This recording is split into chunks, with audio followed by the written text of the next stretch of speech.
In this series, I'm unpacking 10 common accusations that blame wives as if a woman actually wants a sexless marriage. Each claim exposes how the responsibility for sex gets shifted from the husband, who's the stronger spouse, onto the weaker one, making the wife the scapegoat, while the real problem is ignored.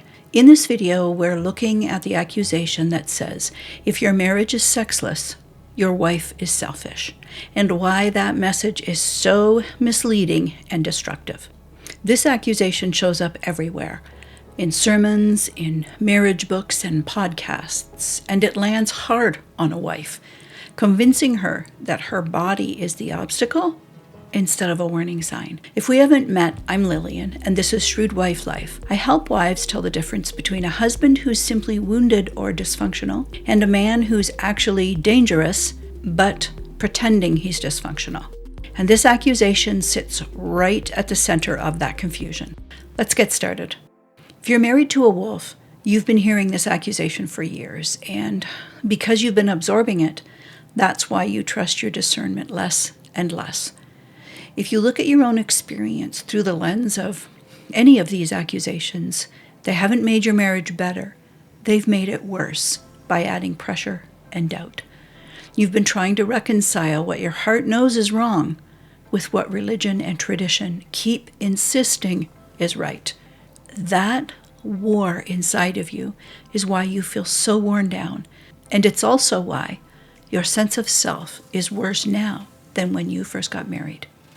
When we look deeper into this accusation that says a wife's being selfish, you can see that it pulls the rug right out from under her.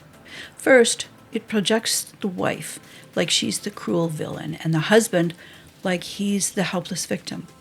Secondly, there's an insinuation that says a wife's body exists to prove loyalty rather than reveal truth. Both are lies that if you believe them, they've been corrupting your inner woman.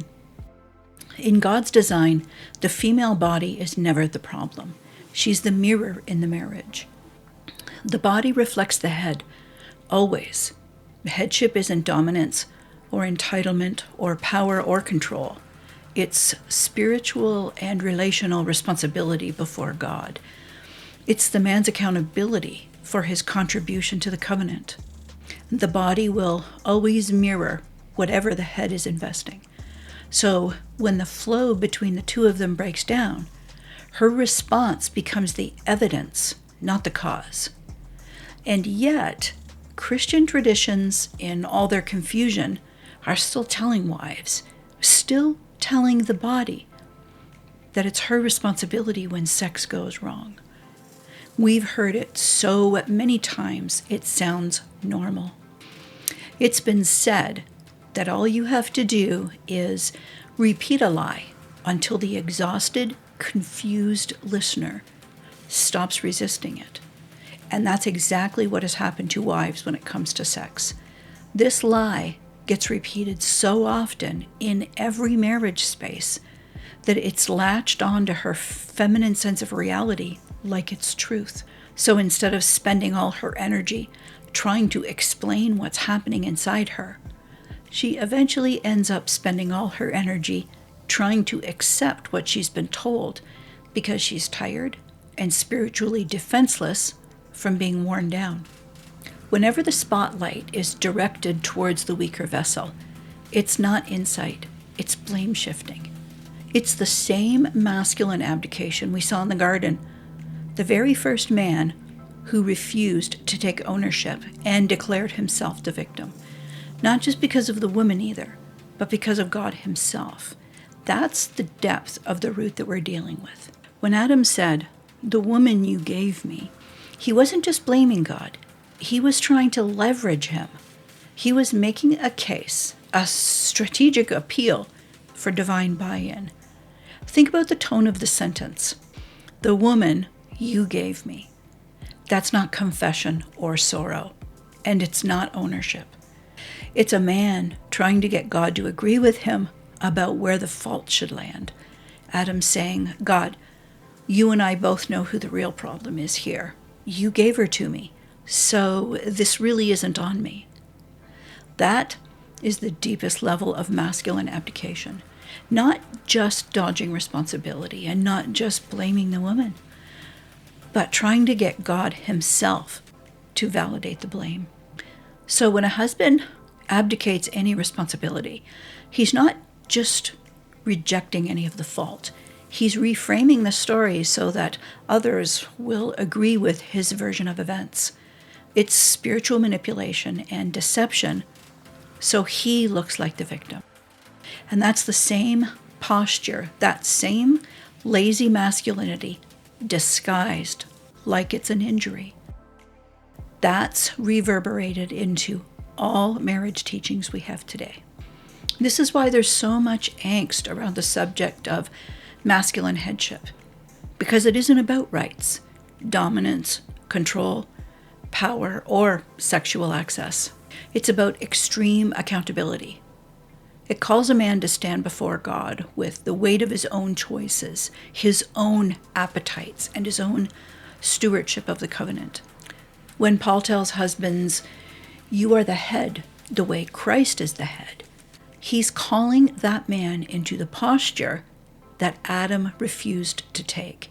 He's telling them to take responsibility instead of shifting it onto the woman. So when a man becomes a husband and he refuses that accountability, what he's choosing is self-pity. And that turns his disappointment into all the accusations about the lack of sex being her sin. It's the same pattern from the garden. But instead of exposing it, the church has validated it. Not because it's biblical, but because that instinct of Adam to blame his wife, that same instinct has now embedded itself deep in the masculine psyche. This is why it's so important to understand your design as a woman, and it's why I always pause to make the differentiation between being a daughter and doing the role of the wife. Your femininity was never created to absorb his blame. It was created to reveal the truth of connection. Your body reflects what's happening in the marriage, not because you're diagnosing him, but because that's how God engineered the one flesh design to operate. Let's look at the Hebrew for a moment. Yes, you can hear me smile. I love how the Hebrew opens things up. The word ezer, that's been translated as helper, is a weak choice because it gives us the flavor of being an assistant or a second in command, like a support system or someone who's supposed to alleviate his loneliness and make life easier. These are all wrong because they don't capture the true meaning of ezer. It means literally an ally that rescues, the companion especially designed to reflect and respond to masculine life. But, and this is important, she's not just one thing. She's not just an ezer. If you teach ezer in a vacuum, that's how the meaning gets distorted. So she's not just the ezer, she's also the kenegdo. That means to stand opposite or even to stand in opposition. When you put these two together, that's when you get the full description of a woman, the ezer kenegdo.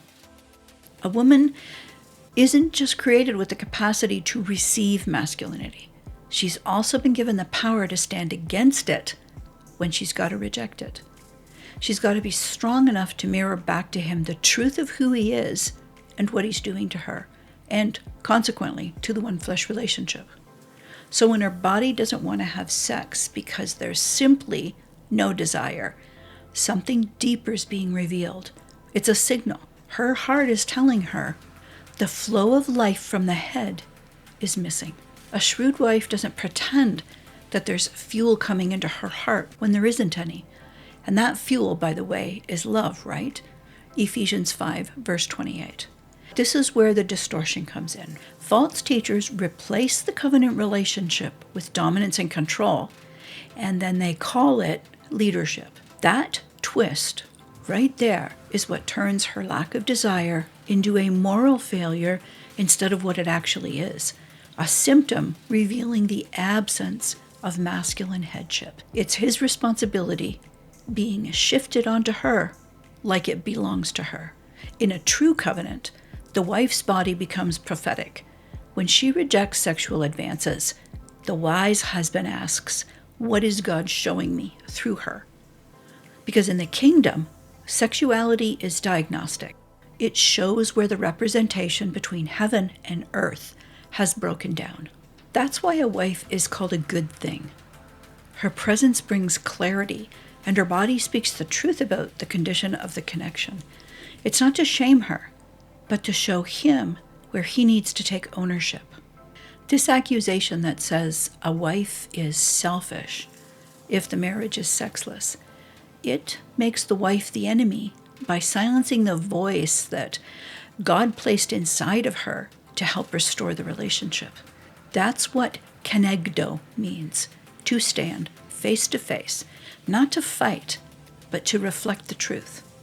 And when the feminine heart goes quiet, it's because she's reflecting emptiness. She's mirroring back lack. A lack of masculine understanding, investment, and covering. It's not manipulation, that's design. So no, she's not selfish or withholding, and she's certainly not the villain. She's the reflection, the litmus test, if you will, of the real condition of the marriage.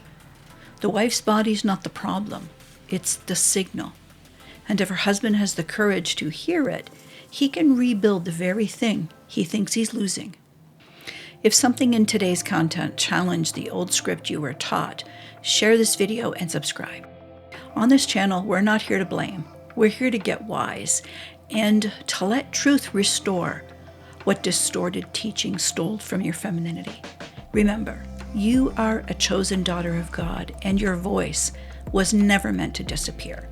Bye for now, and I'll see you soon for part 4.